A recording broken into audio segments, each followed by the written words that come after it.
Two Chairs No Waiting, episode number 253, Mayberry Tourism. Two Chairs No Waiting is brought to you each week by the fine folks over at Weaver's Department Store. Drop by over at weaversdepartmentstore.com and you'll find all kinds of great Mayberry things that you can get for somebody in your life. And if nobody you know likes that stuff, buy me something. Just kidding. Drop by weaversdepartmentstore.com and check it out. Two Chairs No Waiting is also brought to you by donations from listeners just like you. Executive producer of episode number 253 is Mayberry Days. Mayberry Days, not of 2000, but of 253. Wow, episodes. Mayberry Days, not really a sponsor, and it's not really brought to you, but it is what made me think of covering this topic today, because I'm planning on leaving in just a few hours, actually, heading to Mount Airy, North Carolina for Mayberry Days 2013. Wow. So that's what got me thinking about this topic of tourism in Mayberry, or Mayberry tourism.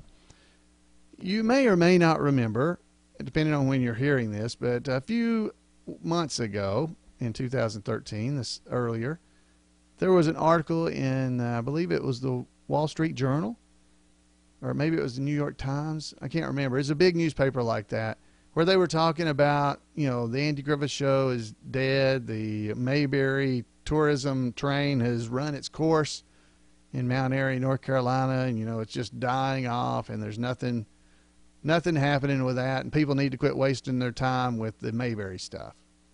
You may or may not have seen that. I tried not to read it. Honestly, I read parts of the story, and I didn't care to see it, because, I try to keep everything positive here at the Mayberry Central here where I'm running the podcast from. I don't want to get bogged down with all that stuff, because the Andy Griffith Show is all about friends, family, caring about people, not about worrying about whether, it's dying off, because I don't think it is.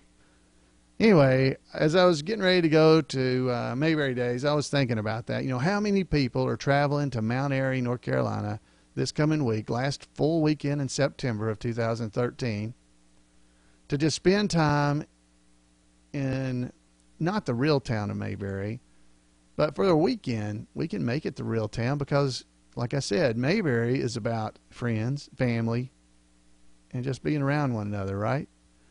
So it made me think of tourism, and just wonder how many people actually do drop by Mount Airy, North Carolina, just because of the Andy Griffith Show. I mean, there's so many things there to see and do that are related to the Andy Griffith Show.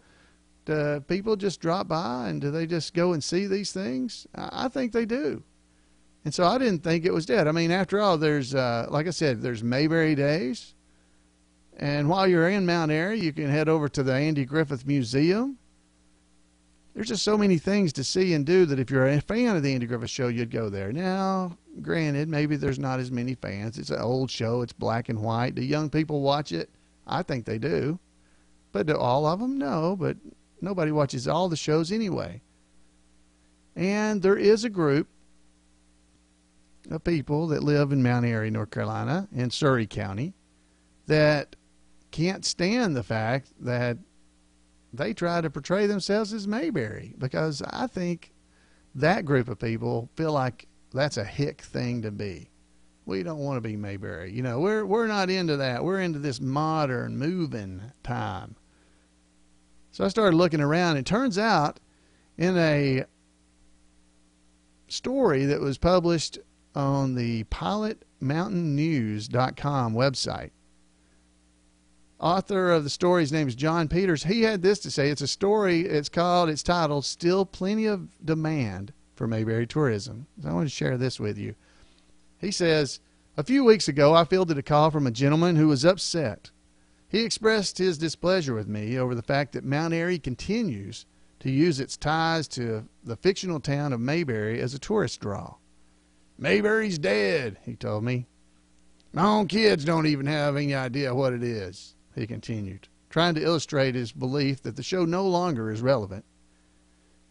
He went on to explain how local chamber and tourism officials were wasting their time and continuing to use local ties to the Andy Griffith Show in Mayberry that doing so was an exercise in futility. He's not alone. I've heard from others that made the same statements, often tinged with more than a hint of hostility in their voices, as if any mention of the Andy Griffith Show in Mayberry was offensive.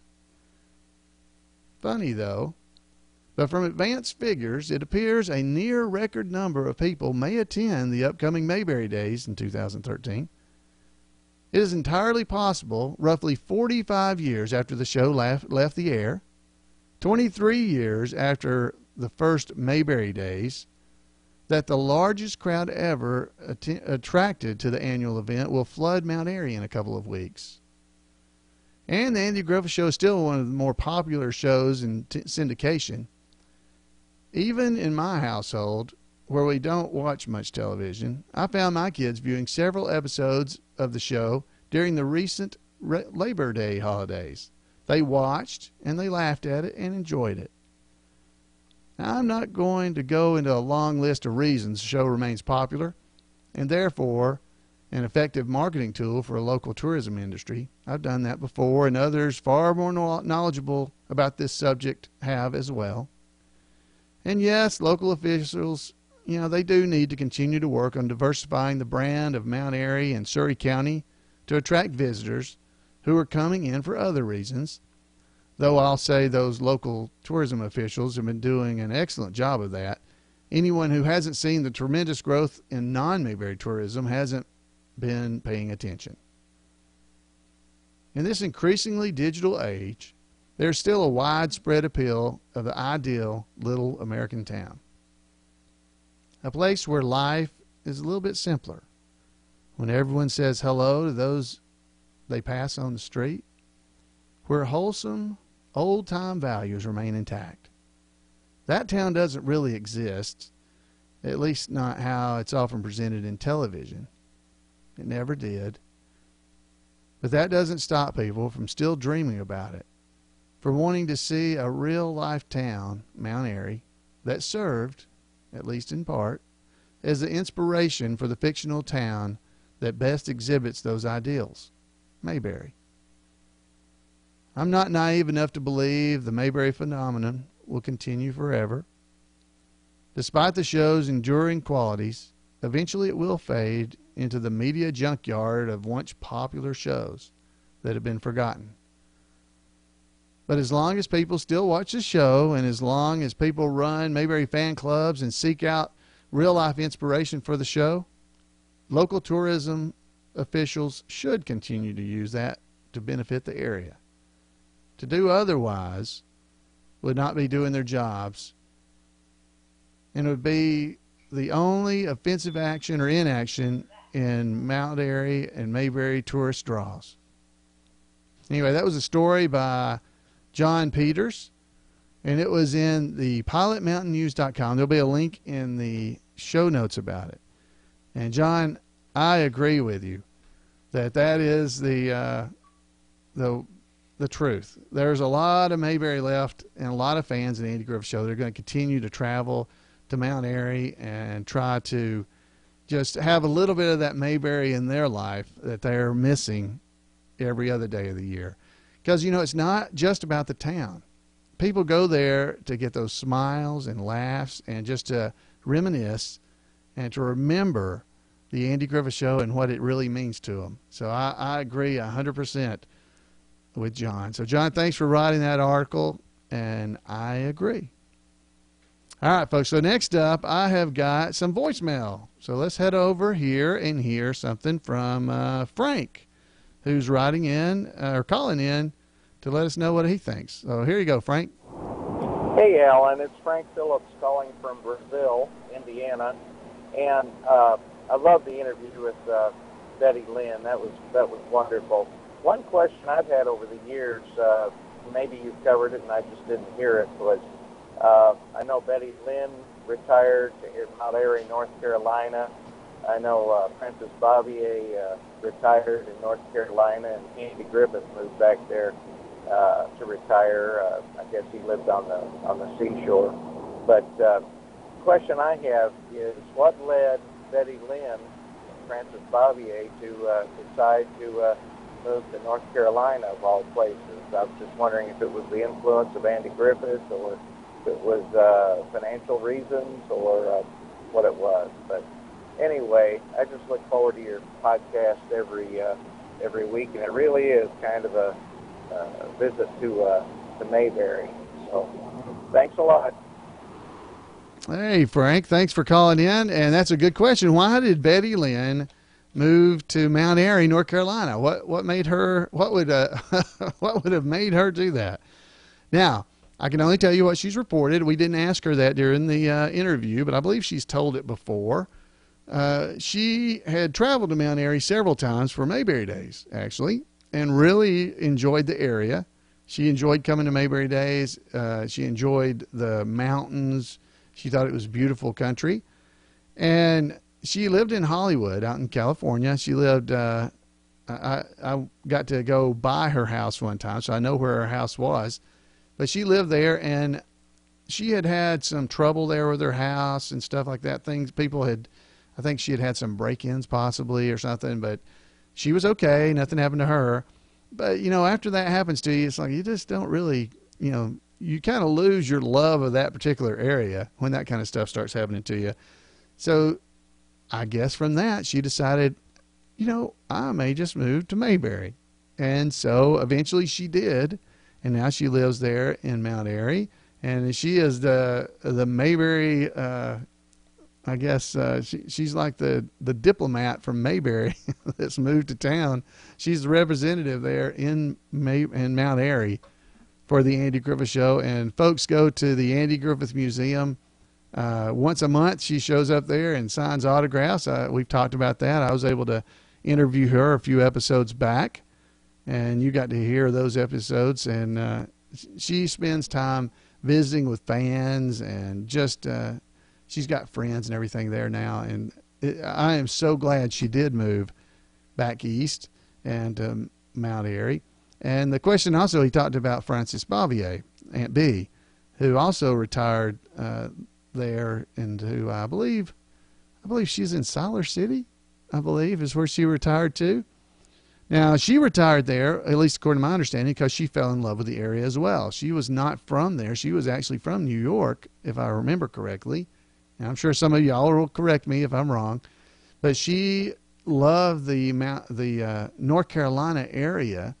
And so when she retired from show business, she too retired to North Carolina. So we've got two wonderful Mayberry ladies that have retired to the North Carolina area.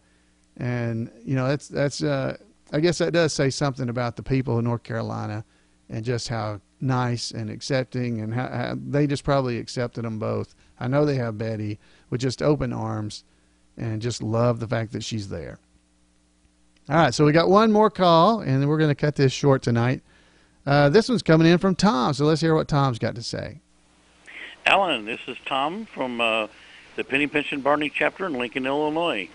I don't know how you do it. I think you're going to run out of ideas, but you never do. And I've never been disappointed. I've thoroughly enjoyed this podcast, and keep it up. I'll see you in Mayberry. My wife and my sister, my wife and her sister, and I will be at Mayberry Days, and we'll say howdy to you. So, Ellen, nip it in the bud. Nip it in the bud. From the Penny Pinch and Barney chapter in Lincoln, Illinois. The Penny Pinch and Barney chapter in Lincoln, Illinois. Hey, it's great to have you, Tom. Thanks for calling in, and I'm looking forward to see you. Be sure you go up to Floyd and say, hey, tell Floyd he said hey. I guess I said hey. I'm not sure how you do that. So make sure you do that. If any of you guys are there in Mount Airy, I want to encourage you to do the same, to drop by. Now, several of you guys, we have a meetup planned. Now, it's a short meetup.